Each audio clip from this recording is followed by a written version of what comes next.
예, 2024년 7월 16일이죠. 예, 화요일 무스TV 서정구 대표 무방 시작하겠습니다. 자, 서두에 말씀드렸듯이 지금 현재 중국 경제가 굉장히 불안한 상태고, 그리고 홍수 피해, 북쪽에는 뭐 더위 피해, 여기저기 어디에는 비, 어디에는 너무 더워서 좀 문제가 되고 있고요. 시진핑이 오늘 나와서 굉장히 힘들어하는 상황을 뉴스에서 보도가 되었는데, 그 상황을 보았었는데, 이 중국 경제, 일본 경제, 그리고 미국 경제 등은 우리나라에 지대한 영향을 미치죠. 그렇기 때문에 개인적으로 그죠, 여러분들 제 말고요, 여러분들 개개인들은 중국이나 일본이라는 나라는 그렇게 우호적으로 바라보지 않는 시각들이 많긴 합니다. 저도 개인적으로 우리나라를 일제 치하에 뒀고 일제 식민지, 그리고 중국에서 수없이 우리나라를 공격했던, 그죠, 침략했던 그런 과거가 있습니다. 자, 그런 부분은 절대로 우리가 용서하지 않겠죠. 자, 그런데 그걸 떠났어요. 경제적으로는 우리나라와 교역을 굉장히 많이 하는 나라입니다. 그죠? 미일중이죠. 유럽도 물론 하지만, 각각 다른 나라도 하긴 하지만 좀 집중화 현상이 있는 건 사실입니다. 일본, 중국, 미국은. 그죠? 자, 그렇기 때문에 그 나라의 경제 상황은 우리나라의 주가에 미치는 영향이 그렇게 좋은 건 아니거든요. 그래서 우리가 미운 거 믿고, 그리고 경제는 나름대로 경제 상황은 나름대로 잘 유지를 해야 우리나라에 영향을 안 미칠 건데, 아무래도 지금 중국이, 일본도 일본이지만 코로나 이후에 세계 각국들이 다 힘들었잖아요. 경제 상황은 인플레이션 때문에. 자, 그런데 어쨌든 그런 나라들이 너무 힘들어지고, 너무 이렇게 예를 들어서 쉽게 말씀을 드리면 국가 부도, 그죠, 디폴터가 선언된다든지 그래 되면 우리나라에도 엄청난 영향을 미치거든요. 물론 전 세계 금융의 중심이라고 할 수 있는 미국, 영국에서 무너지면 더 심각한 문제가 오겠지만 우리는 2008년도에 리먼 브라더스, 그죠, 리먼 사태라고 하죠. 서브프라임 모기지론, 그 상황을 우리는 겪었습니다. 그죠? 예, 그 미국의 영향이 가장 크긴 하지만 일본과 중국의 경제 상황도 우리나라에는 지대한 영향을 미친다. 이거는 대외 무역 의존도 때문인데요. 우리나라가 대외 무역 의존도가 무려 70%, 80%에 육박합니다. 그죠? 그러니까 쉽게 말하면 무역으로 먹고 사는 나라이기 때문에 그 나라들의 경제 상황이 안 좋으면 수출을 하기가 좀 힘들겠죠. 그죠? 왜 수출을 한들 그쪽에서 수입을 해줘야 되는데, 경제 상황이 안 좋다 보니까 수입이라든지 이런 것들이 굉장히 조금 힘들어지겠죠. 그러면 그 나라 사람들이 소비가 줄어들 수밖에 없다. 그리고 소비가 줄어들면 당연히 수입도 억제가 되겠죠. 수입도 줄어들 겁니다. 반대로 수출하는 우리나라에서는 경제적인 어떤 타격을 받을 수밖에 없다. 자, 그렇기 때문에 미워하는 건 알겠는데 그 나라들이 망해서는 안 됩니다. 참. 예, 우리나라는 자원이 하나도 없다고 말하기는 좀 그렇고요. 자원이 부족한 국가입니다. 우리는 머리로 먹고 사는 나라잖아요. 그죠? 그럼 머리로 먹고 사는 나라라면 상대국들이 경제적인 부분에서 어떤 초토화가 되면 안 되고요. 경제적인 체계가 무너져 버리면 우리나라도 수출로 먹고 살기가 굉장히 좀 힘들어집니다. 그죠? 그렇기 때문에 그 나라들도 잘 유지를 해야 되는데, 지금 중국의 상태가 굉장히 어려워지고 심상치가 않습니다. 20대 30대 젊은 직장인들이 대학교를 졸업을 하고요, 입사를 합니다. 그러면 대기업에 입사를 하는데 그 대기업에서 바로 지금 구조조정을 엄청나게 하고 있거든요, 중국에서는.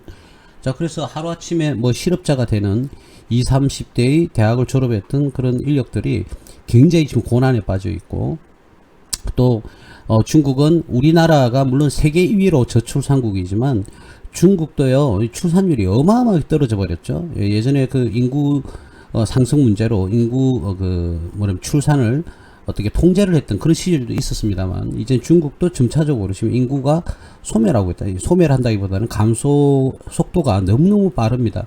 아무래도 중국이라는 나라는요, 문호를 개방하고 세계 경제 기업들이 중소기업, 대기업 할 것 없이 완전 우후죽순, 덩샤오핑 시절이었죠. 덩샤오핑 시절에 우후죽순 중국으로 저렴한 인건비를 이용하기 위해서 중국에 진출을 많이 했었는데, 그래서 경제 성장을 굉장히 많이 이뤄냈지 않습니까? 덩샤오핑 체제에서. 물론 그 뒤에 체제에서도 계속 유지가 되었습니다만, 자, 그 와중에 그 중국이 그러한 힘을, 기업의 힘을, 외국계 기업의 힘을 등에 업고 엄청난 고도의 성장을 해왔습니다. 예전에 우리 기억이 날는지 모르겠습니다. 뭐 컨트리가든 홀딩스 지금은 뭐 부도 상태, 법정 관리 상태, 파산 상태 들어갔지만 뭐 흥다그룹이나 컨트리가든 홀딩스 그리고 위사홀딩스, 강사부홀딩스, 몽우유, 뭐 서한부동산 등등의 저는 아직까지 현재도요 서한부동산으로부터 잔존 물량이 조금 남아 있어가지고요. 아 컨트리가든 홀딩스입니까? 거기서부터 배당을 받고 뭐 그러기도 했었습니다만 어쨌든 그러한 중국 예전에 고도의 성장에 발맞춰서 투자했지만 지금은 다 빠져나가고 있죠. 기업들도 다 빠져나가고 있습니다. 그리고 얼마 전에 저번주 저저번주에 이제 대량의 그 샨샤댐 그죠?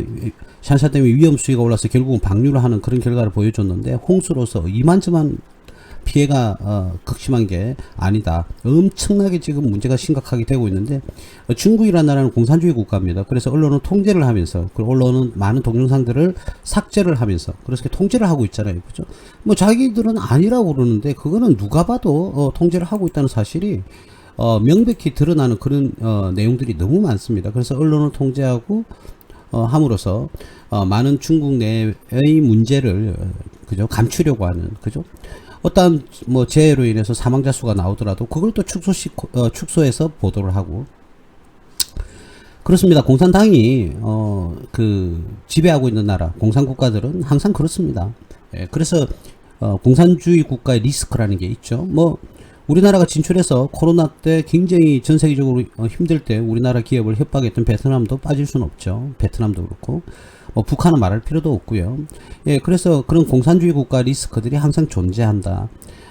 그래서 우리나라 기업들이 지금 이제 우리나라 기업뿐만 아니라 전 세계 기업들이 뭐 한 3년 5년 전부터 다시금 저렴한 인건비를 그 지급하고 기업의 채산성을 높일 수 있는 국가로 자꾸 흘러 들어갔는데 제조기업들이 예, 지금은 끊임없이 3년 5년 전부터는 인도로 흘러 들어가기 시작을 했죠. 그래서 인도가 굉장히 고도의 경제 성장을 지금 하고 있습니다. 예, 그런 거에 발맞추어서 여러분들이 그런 부분을 면밀히 관찰하고 판단을 해서 투자 의사결정을 하셔야 됩니다. 그래서 지금 제가 2년 전부터 말씀드렸지 않습니까?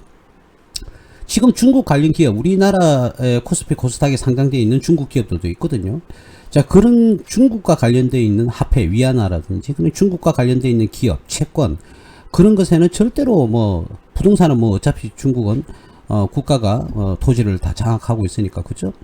어쨌든, 뭐, 부동산을 취득하는 것도 뭐, 여간 쉽지 않죠. 취득이라는 것은 거의 없다고 봐야 되고, 렌탈인데.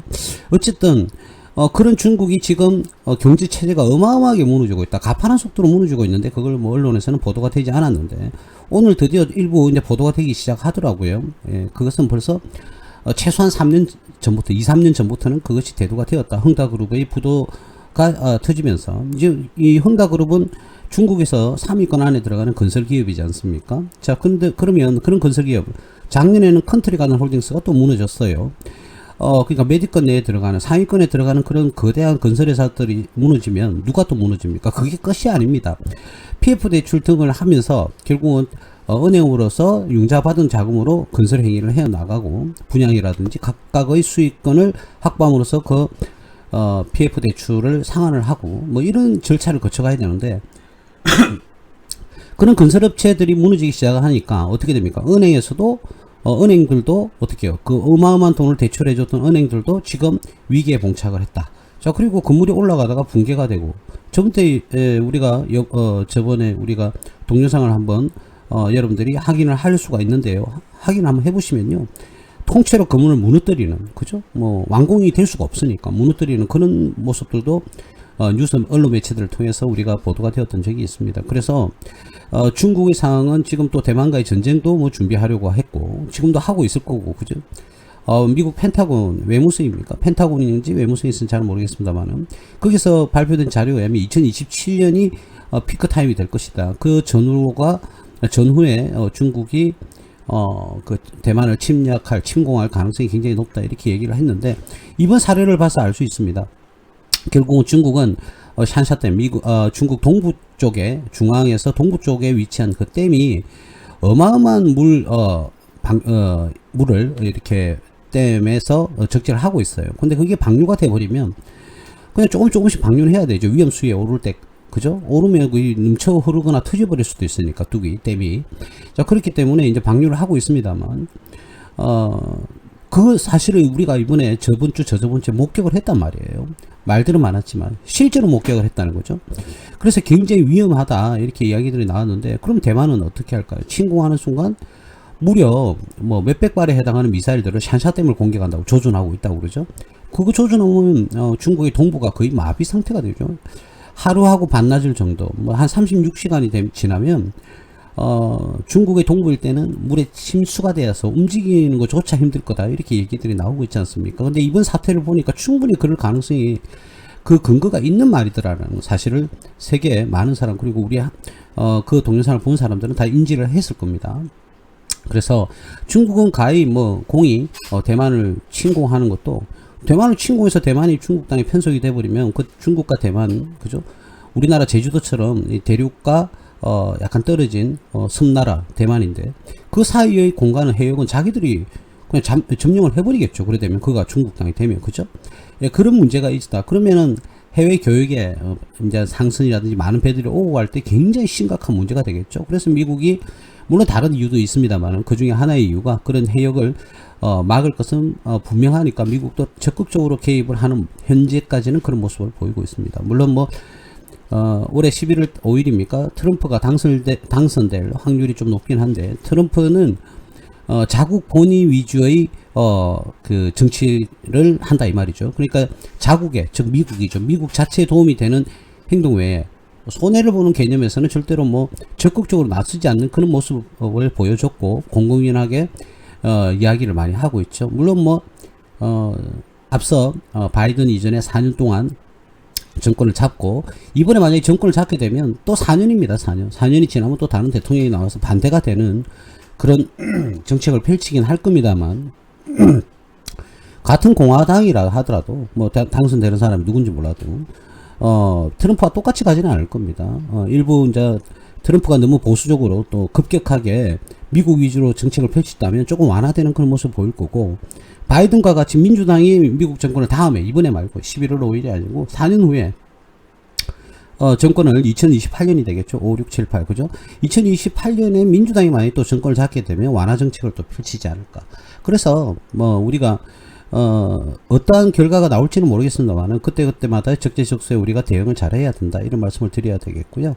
어쨌든 이번 11월 5일날 과연 트럼프가 주말에, 그죠? 총기 사고가 있었지 않습니까? 20대 초반의 젊은 애가 총을, 그죠? 여러 발 따따딱 쏘는 소리까지 들리던데, 쏘면서 트럼프가 하마터면 큰 봉변을 당할 뻔했었습니다. 그러면 미국 전체가 난리가 났겠죠. 지금 이 상황에서도 엄청 난리가 났는데, 어쨌든 뭐 그런 뭐 사건 사고들도 지금 많이 나오고 있습니다. 이제 뭐 경호 이런 건 더욱더 강화가 되겠지만, 어쨌든 중국과 더불어서 미국의 트럼프의 당선, 이런 것들도 우리나라에는 사실은 뭐 좋은 모습은 아니다, 사실적으로, 그죠? 물론 뭐 그로 인해서 트럼프가 정권을 잡으면, 앞서 우리가 무방에서도 제가 깜빡하고 유튜브를 안 올려가지고 어저께 부랴부랴 올려놨는데요. 제가 1-2주 전에 올렸던 트럼프 관련주를 제가 뭐 저번 한 주간은 제가 여러분들과 함께 하지 못했고, 이번 주부터는 이렇게 화요일 또 뭐 목요일 이렇게 방송에서 함께 할 건데요. 부랴부랴 제가 유튜브에 올렸습니다. 그거는 확인을 해보시고, 트럼프 관련주는. 자, 어쨌든 방송 날짜는 그때 나오니까, 그죠? 분명 여러분들 다 청취를 했으니까, 그죠? 2주 한 10일 정도 됐나요? 그때쯤에 제가 방송을 해서 관련주들이 어저께 일제히 다 상승하는 그런 모습을 다 보였습니다. 주말에 뭐 총기 사건 때문이죠. 총기 사건이 일어나면 왜 트럼프 주가 오르느냐? 트럼프가 총에 맞을 뻔했는데, 그러니까 그 관련 이제 자기를 지지했던 사람의 지지율이 어떻게 됩니까? 굉장히 강화가 되겠죠, 그죠? 예, 결집 효과가 있다.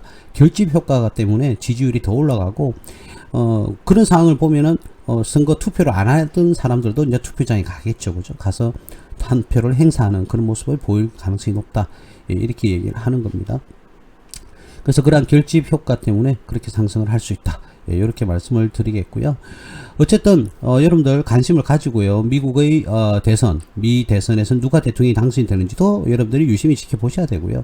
중국의 경제 상황은 한 번 더 말씀드리지만, 언론은 중국 공산당에서는 자기들이 조금 부끄러운, 그리고 외부에 공개가 되기 꺼려하는 그런 경제적 현상은요, 동영상이라든지 각종 언론 매체에서 통제를 하고 있다는 거. 그래서 잘 알지 못하지만 조금이라도 이 중국과 관련되어 있는 기사가 나오면 관심을 가지고 여러분들이 지켜보시고요. 투자자들은 그건 기본입니다. 그래서 중국도 좀 밉지만, 그죠? 밉죠. 밉지만 그래도 중국 경제 체제 전체가 다 무너져 버리는 그런 현상, 그런 결과가 나와서는 안 됩니다. 왜냐하면 우리가 피해를 보기 때문이죠. 우리가. 그리고 여기서 말하는 우리라는 것은 우리나라지만 여러분들 개개인 투자자들, 우리나라에 여러분들 지금 방송을 듣고 계시는 여러분들이 전부 다 피해자가 될 수가 있어요. 그래요. 그래서 그렇기 때문에 잘 관심 깊게 지켜보시고요. 중국이 확 망해버리면 어떻게 해버려요? 우리나라의 경제체제도 충격을 받습니다. 그러면 우리나라의 주식시장도 영향을 미치겠죠. 예, 그런 부분에 있어서 제가 뭐 하나의 그 방송을 한번 해볼 수는 있습니다. 뭐 여러분들 위해서. 근데 이게 나쁜 일로 여러분들한테 이런 방송을 한다는 게 조금 깨름직하지 않습니까? 예, 물론 뭐 우리나라가 아니고 중국인데 뭐 어떻느냐 이렇게 얘기를 하실 수는 있는데 좀 깨름직하긴 한데, 어떤 내용들이냐면 간단하게 말씀을 드리면, 중국이 경제 체제가 무너져요. 그러면 예를 들어서 간단하게 한번 이야기를 해볼까요? 중국이 전 세계 최고의 금 수출국이라고 한번 가정을 해볼게요. 금 수출국? 그러면 어떻게 됩니까? 중국 경제가 마비가 되어버리면 이 금을 보급하는 최고의 나라가 중국이었다고 가정을 한다면 이 금의 공급이 쉽지가 않을 거예요. 원활해지겠죠. 그러면 금값은 어마어마하게 뛸 겁니다. 우리 석유도 마찬가지지 않습니까? 여러분들, 러시아와 우크라이나 전쟁이 일어났을 때 천연가스 어마어마한 그 수출을 하는 러시아 입장에서 어떻게 됩니까? 천연가스로 공급을 하지 못했지 않습니까? 물론 일부 공급은 했겠죠. 그죠? 지금도 뭐 일부 공급을 하고 있을 것이고. 근데 그 천연가스를 팔지 못하면 돈을 벌지를 못해요. 그래서 러시아가 이 전쟁 자금이 굉장히 부족할 뻔했다. 물론 지금은 제가 뭐 그 전쟁 내부에서 러시아가 돈이 필요한지 많이 남는지는 잘 모르겠습니다만은, 전쟁은요 사람과 돈과 그리고 석유로 하는 거거든요. 자, 그래서 그 석유를 최대의 뭐 생산국은 아니지만 어쨌든 천연가스가 어마어마하게 러시아가 그거로 먹고 사는 나라인데, 그게 공급이 원활히 되지 못하니까 러시아에서는 달러를 벌 기회를 놓쳐버리는 거죠. 그죠? 예, 그런 식으로 중국이 만약에 전 세계 최고의 금 보유국이다. 그래, 금을 수출하는 그런 기업이다. 국가다. 근데 그 나라가 망했다. 그러면 어떻게 되겠습니까? 금이 원활하게 돌지가 않겠죠. 전 세계 시장에서. 그러면 금은 더욱더 희귀성이 늘어날 거예요. 희귀성이 늘어나면 뭐죠? 가격이 어마어마하게 상승하겠죠. 그래 되면 어떻게 됩니까? 우리나라에서 금 관련 유통 보급을 하는, 그죠? 그런 기업이 수혜를 받을 수밖에 없겠죠. 부르는 게 값이니까. 그럼 자기들이 매입 원가가 뭐 예를 들어서 100만 달러인데 판매는 500만 달러 이렇게 해버리면 금값이 올라서, 그죠? 그 재고량은 전부 다 어마어마한 수익을 창출해주는 하나의 그 기업이 수익을 극대화시킬 수 있는 하나의 방법이 될 것이다. 이거는 뭐 당연한 겁니다. 이게 뭐 그러면 중국, 예를 들어서요, 뭐 이런 말들을 좀 쓰기에는 좀 그렇습니다만은, 중국이 붕괴가 됐다. 중국 붕괴 수혜주, 뭐 이런 식으로 뭐 말을 억지로 한번 만들어 본다 그러면, 중국이 붕괴해서 우리나라에서 수혜를 받는 기업, 중국 붕괴 수혜주 테마가 불겠죠. 그죠? 그렇다면 여러분들이 지금 제일 먼저 해야 될 것은 뭐냐? 중국이 가장 많이 수출하는 것들이, 전 세계 수출하는 것들이 어떤 제품인지를 알아봐야 되겠죠. 그죠? 그러면 그 관련해서 우리나라 기업도 수혜를 보겠죠. 이해되십니까? 왜? 그게 공급이 안 될 거니까. 예, 이런 식으로 테마주를 여러분 찾아가다 보면 하나의 금방 팁을 얻었을 겁니다. 그래서 잘 생각을 해보시고요. 여러분들이 투자라는 것은 다 그렇습니다. 단기 투자, 수혜주, 테마주를 공략할 때는 이러한 면밀한 검토가 되어 있어야 되고요. 누구는 쉽게 뽑고요. 누구는 굉장히 어려울 겁니다. 그거는 뭐 경험이죠. 경험이 많은 사람은 쉬울 거고요. 경험이 부족한 사람은 어려울 겁니다. 근데 이와 같은 방법들을 이야기해주는 사람들은 아무도 없습니다. 제가 분명히 말씀드렸죠. 이 말씀을 여러분 꼭 기억을 하셔야 돼요. 한 번 더 복수하는 차원에서 말씀을 드리면요. 중국이 몰락을 한다고. 근데 중국에서 최고로 공급을 많이 했던 것이 만약에 뭐 수수라고 한번 해볼까요? 그럼 수수는 전 세계 공급을 원활하게 공급을 받지 못해요. 그럼 수수값은 어떻게 됩니까? 어마어마하게 오르겠죠. 그러면 그 수수를 보유하고 있는 각 나라의 기업들은, 관련 기업들은 어떻게 됩니까? 어마어마한 수혜를 보겠죠. 부르는 게 값이니까요. 예, 그런 원리입니다. 그게 바로 결국은 테마를 타는 거죠. 그래서 중국 경제 붕괴 수혜주 뭐 이런 식으로 말이 나올 수도 있겠습니다. 테마주는 이와 같은 방법으로 찾아가는 겁니다. 차트를 보고 찾아가는 게 아니라 이런 상황들을 보고 찾아가는 거죠. 예, 오늘은 그러한 그 중국과 관련되어 있는 건 아니지만, 오늘은 테마, 엘니뇨 관련, 테마를 한번, 여러분들 기업은 한 3개 정도만 볼 건데요. 엘니뇨가 뭔지, 기후 이상 현상이죠. 그죠? 엘니뇨. 기후가 어떤 환경적인 문제로 기후가 이상해진다. 해수온이 올라간다든지 그런 것들. 그죠? 자, 그런데, 실질적으로 이 엘니뇨라는 것이 매년 말이죠. 12월에 페루라는 나라가 있지 않습니까? 페루라는 나라에 12월이 되면 그 연안에 말이죠. 난류가 찾아옵니다. 난류. 따뜻한 바다겠죠. 그죠? 바닷물이, 그러니까 해수온이 올라간다는 소리겠죠. 그런 난류가, 페루에는 12월이 되면 항상 찾아와요. 그런데 그 12월은 저도, 1년 365일 중에서 가장 좋아하는 날이 크리스마스인데요. 12월은 크리스마스잖아요. 그죠? 그래서 엘니뇨라는 것이 스페인어로는 남자라는 뜻입니다. 남자아이라는 뜻이거든요. 그래서 남자아이니까 우리 크리스마스 날 남자아이 하면 생각나는 게 뭐예요? 예수님이죠. 예수님. 그죠? 그래서 엘니뇨라는 게 아기 예수라는 뜻을 가지고 있어요. 실질적으로는 가지고 있는데, 지금 우리가 사용하는 경제적 용어로서는 기후 이상 기후 현상이다. 이상 기후 현상이다. 그러니까 수온이, 그죠? 굉장히 높은 상태를 유지하는 거죠. 그렇게 하면서 생태계가 변화하는 과정을 엘니뇨 현상이라고 이렇게 이야기를 다 합니다. 여러분들도 한 번쯤은 엘니뇨 현상 이렇게 많이 들어봤을 겁니다. 우리나라에서도 이 엘니뇨 현상, 즉 말하자면 해상, 그죠? 해표면이라고 해야 됩니까? 그 온도가, 해표면은 온도, 수온이죠. 수온이 높은 상태로 계속 유지가 되면 이걸 우리는 엘니뇨 현상이라고 한다. 그래 되면 어떻게 어떤 생태계가 파괴가 된다기보다는 변하겠죠. 예를 들어서 의류가 예를 들어서 너무 뜨거워지면 열대어가 갑자기 많이 생긴다든지 그렇지 않습니까? 그런 이상 현상을 말하는 겁니다. 우리나라도요. 2016년도 12월 23일 크리스마스 전까지는 엘니뇨 감시 구역이 있었어요. 제가 구역은 몇 도 이건 잘 모르겠습니다. 예. 근데 그래서 습시 몇 도, 온도 몇 도 이상을 갖다가 대략 한 6개월 이상 그렇게 유지를 하게 되면 엘니뇨가 발달했다. 그죠? 이렇게 얘기를 우리나라에서도 감시 구역을 통해서 하고 있습니다. 그래서 우리가 지구 표면 사진 같은 걸 보면 아주 우리 빨간색, 파란색 이런 게 있지 않습니까? 파란색은 추운 지역, 극지방, 그리고 빨간색은 좀 더운 지역을 이야기를 하지 않습니까? 그런데 이 더운 지역이 많아졌다.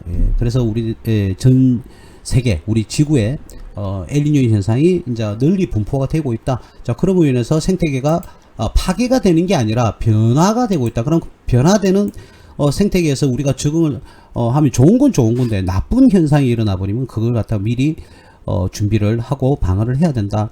그래서 우리 올해 이제 여름이 시작되지 않습니까? 그래서 무더위가 말이죠. 매년 더 증가하고 있어요. 더위가.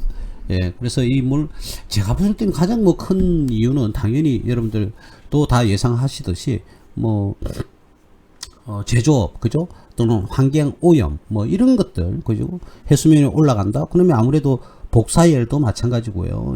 도시화되면서 열이 많이 발생하면서 생기는, 그리고 국가가 경제가 성장하면서, 그죠? 개발도상국에서 선진국으로 할 때 끊임없이 공장을 증설을 하고 굴뚝에서 연기가 바락바락 새어 나오지 않습니까? 예, 그런 현상. 그리고 우리가 가장 또 많이 이야기하는 것 중에서 자동차, 그 대기오염. 그런데요, 자동차가 없으면 우리나라는, 지구는 벌써 사라졌을 거예요. 끊임없이 자동차가 없다면은 소나 말을 타고 이동을 했을 건데, 그죠?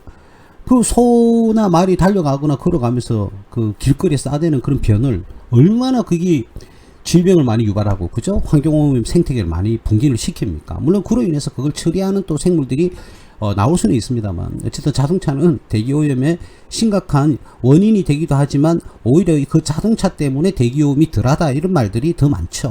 예, 그러니까 생각의 차이인 거예요. 자동차가 없어서 소와 말 이런 것, 동물을, 그죠? 타고 다녔을 건데, 그러다면 길거리에 싸대는 그 변을 어떻게 처리할 것이냐, 그 사회적 비용도 많이 들 것이고, 그로 인해서 그 변에 의해서 발생하는 질병들, 그리고 환경오염들 어마어마했을 겁니다. 물론 자연적으로 나누면 그것들이 치유가 회복도 되고요, 다시금 과하게 발생하기도 하겠지만, 어쨌든 자동차는 나름대로의 우리 지구의 오염도를 낮춘 어떻게 보면 근본이 된다. 근데 그것도 좀 심하니까 이제 전기 자동차도 나오고 친환경 에너지가 나오고 그러는 거죠. 그죠? 어쨌든 친환경은 좋습니다. 좋은데 어쨌든 그건 잠시 떠났어요. 주로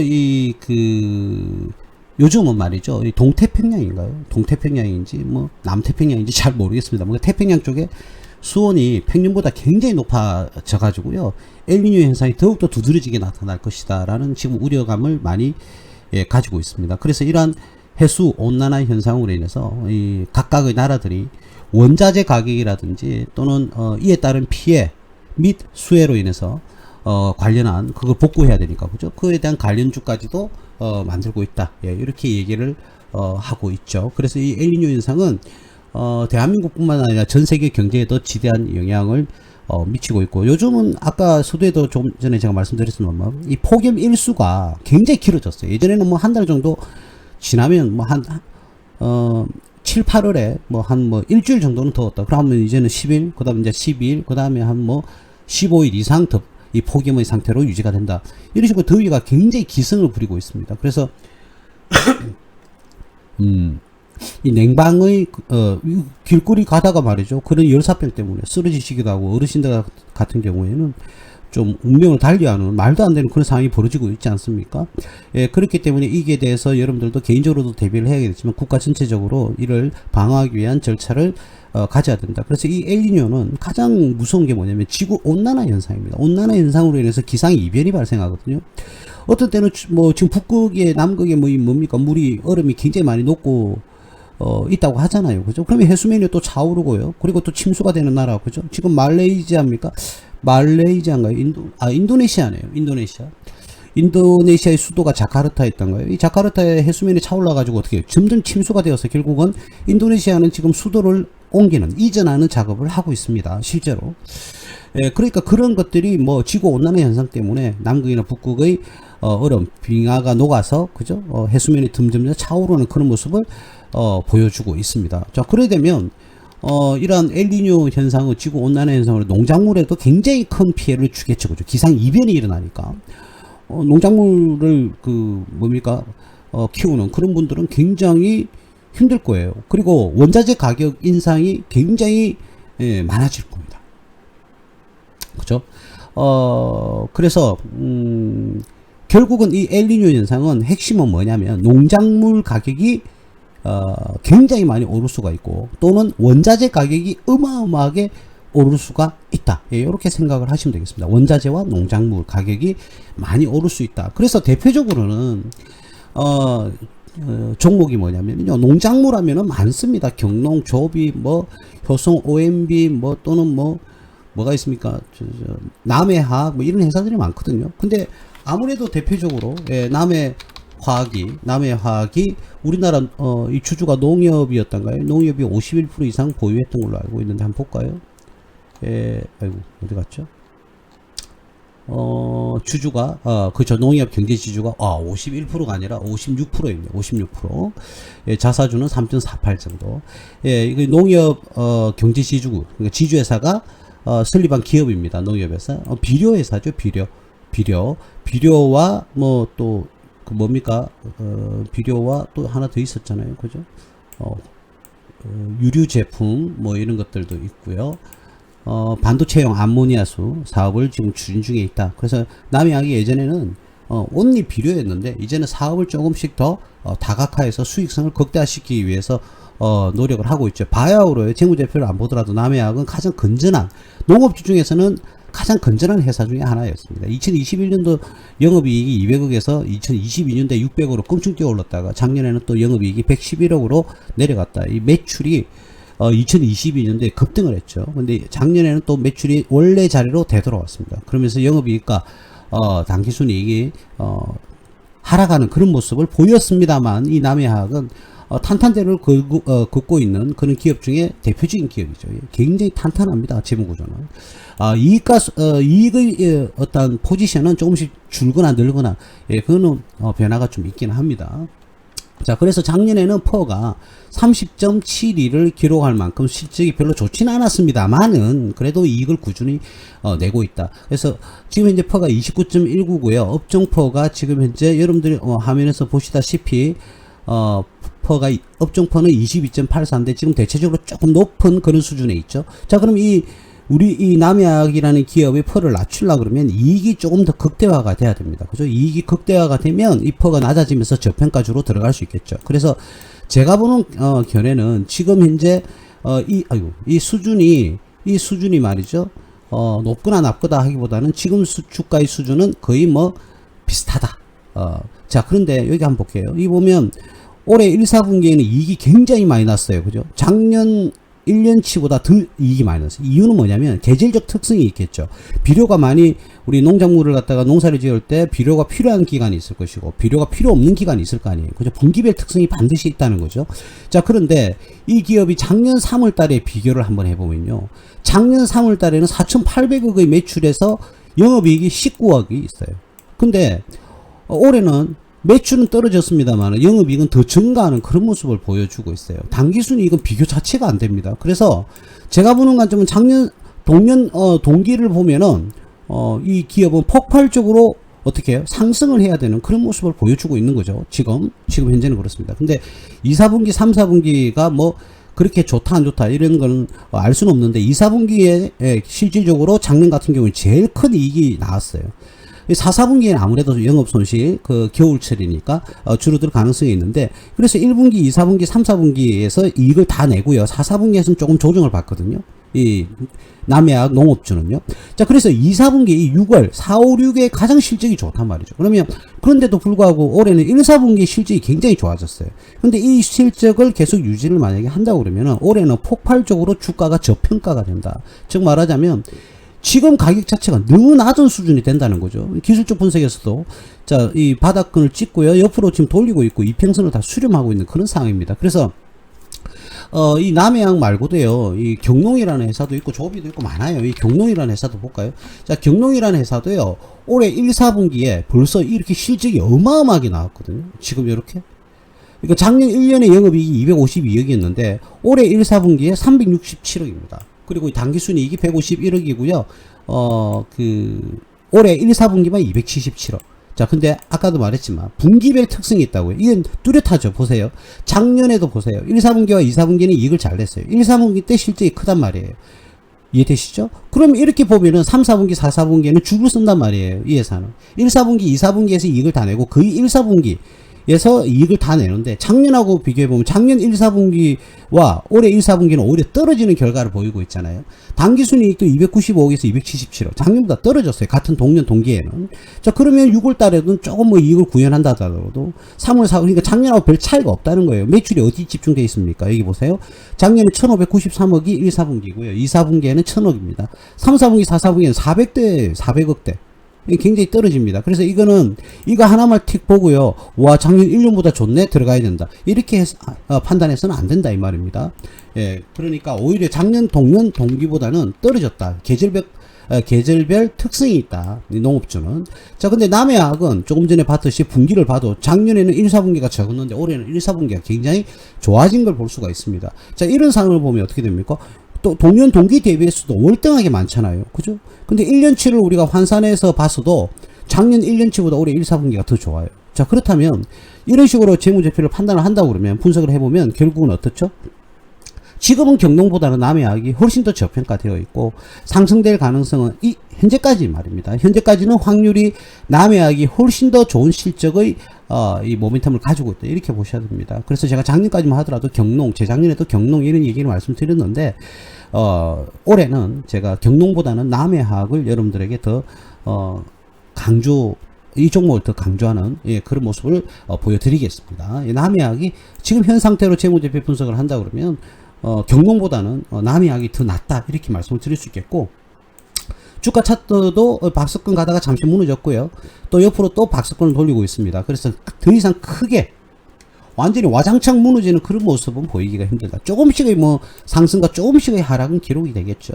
자, 이평선 수렴을 5일선, 20일선, 60일선. 제가 웬만해서는 이런 얘기 잘 안 하잖아요. 5일선, 20일선, 60일선 뭐 이평선 얘기 잘 안 하는데 지금 수렴을 잘 하고 있는 그런 상황이다. 요 정도만 말씀을 드릴게요. 근데 경농에 비해서 이 남해학은요 좀 종목이 무거워요. 이렇게 상승하는 구간이 한 번씩 나오기도 하는데 좀 무거워요. 회사가 크다 이거죠. 그렇기 때문에 완전 급등 뭐 급락 이런 걸 기대하지 마시고 꾸준히 상승할 수 있는 기업 중에 하나다. 이 정도 여러분들께 말씀드릴 수가 있겠습니다. 이 기업이 왜 엘니뇨 현상이냐? 농작물이잖아요. 농작물. 그래서 농산물 생육이라고 합니까? 그게 필요한 비료 제품을 생산을 많이 하고 있다. 근데 엘니뇨 현상 때문에 이런 작물 재배에 어려움이 있으니까 이런 회사가 어떻게 해요? 좋은 비료를 개발해서 많이 매출을 기록할 수가 있다. 그리고 수출도 어마어마하게 할 수 있겠죠. 그 제품이 좋으면, 그죠?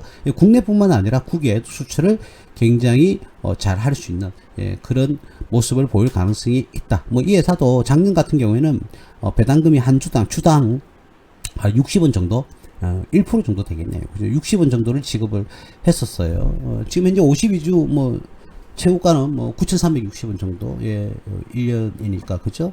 1년 장려 정도에서 9,300원대가 가장 높았고요. 가장 저점은 6,800원대 정도 근래에 왔었죠. 근래에 6,800원대 정도, 종가 기준으로 했을 때, 여기네요. 그죠? 대략 뭐 6,800, 완전히 바닥거는 6,880원 정도 되겠네요. 근데 종가 기준으로는 6,920원 정도가 최저가였다. 자, 그래서 지금 뭐 최저가에서 크게 벗어나지 않는 금액이고요. 우리가 뭐 9,000원만 간다 하더라도, 그죠?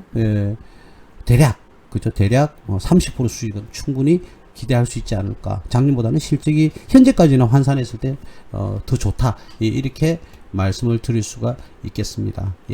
자, 그 다음에는 아무래도 해수온이 올라가다 보니까 이 참치나 이런 어획량이 굉장히 많이 늘어날 겁니다. 뭐 상장돼 있는 기업, 뭐 어촌, 뭐 또는 뭐라고 합니까? 고기를 어획하는 그런 기업은 대표적으로 우리가 동원참치 아니겠습니까? 동원산업인가요? 동원참치를 만드는 동원산업. 뭐 사조 대림도 있죠. 근데 뭐 일반적으로 사조 대림을 보시는 분들도 계시고 동원산업을 보는 그 사람도 있어요. 근데 아무래도 이 참치는요, 왜 엘니뇨 현상에 이 동원과 사조가 다 들어가냐면은, 참치가 저는 잘 몰라요. 모르겠는데 해수온이 올라가게 되면 굉장히 활동 반경이 넓어진답니다. 그리고 뭐 많이 이제 부하가 되겠죠. 그죠? 참치는 알이 난생이 맞죠? 고래만 태생 아닌가요? 모르는 거 모른다고 말씀해야 되겠죠. 아무래도 뭐라고 하더라도 제가 봤을 때는 이 적도 지역에 참치 어획량이 어마어마하게 증가한다고 그러죠. 그래서 어획량이 엘니뇨 현상이 일어나면 이 어획량이 많이 늘어난다. 그래서 이제 일반적으로 동원산업, 동원참치, 동원산업을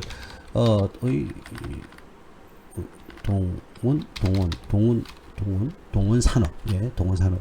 자, 동원산업도 지금 뭐 트라이앵글을 만들고 있네요. 트라이앵글을 만들면서 수렴하는 그런 모습을 보이고 있습니다. 기업을 분석을 한번 해볼게요. 동원.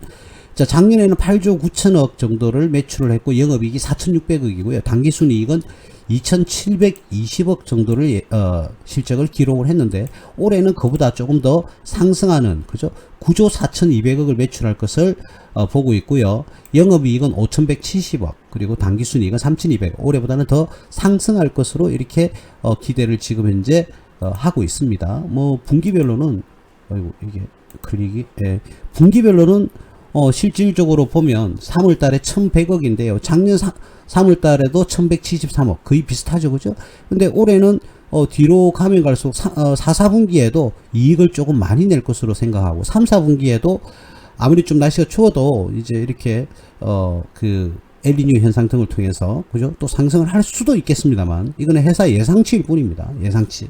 올해 이제 실적은 1,100억, 작년과 거의 좀 동기 대비 거의 비슷하다. 근데 기업은 올해는 조금 더 성장할 것으로 이렇게 목표치를 상향으로 이렇게 분석을 하고 있습니다. 실질적으로 올해 1월 달부터 이렇게 급격하게 한번 25% 정도 상승을 했다가 돌리고 지금은 조정을 받고 있는 그런 구간입니다. 그죠?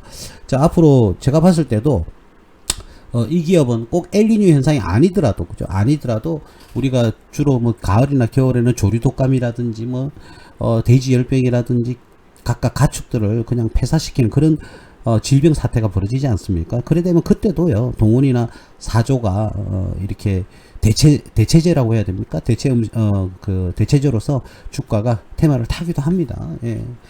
근데 엘니뇨 현상에서도 충분히 뭐라고 합니까? 영향을 많이 받을 수 있다. 자, 사조 대림은 이렇게 급격하게 푹 상승했는데 이건 다른 테마가 불어서 그런 거고요. 이 엘니뇨 현상하고는 상관이 없습니다. 사조 대림 오랫동안 들고 계셨던 분, 이번에 이 실적이 어마어마하게 주가가 상승하는 그런 모습을 보였습니다. 이건 생략하고요. 어쨌든 엘니뇨 현상으로서 이거는 지금 벌써 이렇게 다른 테마를 타고 이렇게 푹 올라왔기 때문에 지금 엘니뇨 현상 테마만 더 곁들인다. 이거는 뭐 해봐야 이거는 뭐 어떤 변동성은 적기 때문에 사조 대림은 생략을 하기로 하겠습니다. 사조 대림은 기업 뭐 재무제표를 잠시 보시면은 2조 원에서 올해는 2조 5천억을 예상하고요. 영업이익은 1200억에서 1900억, 당기순이익은 1000억에서 1400억 정도의 그 실적을 예상을 하고 있습니다. 지금 실적은 굉장히 많이 그죠? 상승할 5천억 정도가 상승할 것으로 예, 이렇게 예상을 지금 하고 있습니다. 이 동원보다는 어떻습니까? 실적은 매출은 동원이 월등히 크잖아요. 그죠? 사조는 2조 원이었고 동원 같은 경우에는 동원 산업은 물론 지주회사라서 그래요. 동원은 9조 4천억 정도를 지금 예상을 하고 있습니다. 지주회사는 각 자회사 등 관련 기업들을 각각의 뭐 자회사라고 해야 될지 뭐 지점이라고 해야 될지 이것들 전부 다 모아서 하나의 지분만 보유하고 있는 회사가 지주회사인데 전체적인 뭐 재무제표상에서는 동원산업이 뭐 훨씬 낮죠. 자, 근데 주가의 급등 가능성은 사조 대림이 많이 높습니다. 자, 근데 사조 대림 벌써 갔고요. 이제 우리가 두 번째로 이제 기대할 수 있는 종목은 동원산업 정도가 된다. 예, 이렇게 말씀을 드릴 수가 있겠습니다. 자, 그래서 참치 어획량이 많이 이렇게 증가함으로써 얻게 되는 수혜를 본다. 예, 이렇게 볼 수가 있겠고요. 자, 제가 서두에도 말씀드렸지만은 이런 농업 관련 그리고 또 참치 그죠? 어획량이 늘어나는 그런 관련도 있었지만 원자재 가격도 굉장히 많이 올라간다고 그랬지 않습니까? 자, 이 원자재 그 관련해서요. 그 엘니뇨 현상에는 영향을 많이 줍니다. 왜 그러냐면 이 그 비철 금속 있잖아요. 비철 금속이 주로 생산을 하는 나라가 인도네시아하고 페루입니다. 인도네시아와 페루인데 그런 나라에서 고려 아연이라는 회사는 그 나라에서 그런 비철 금속을 수입한 다음에 정제 과정을 거치게 됩니다.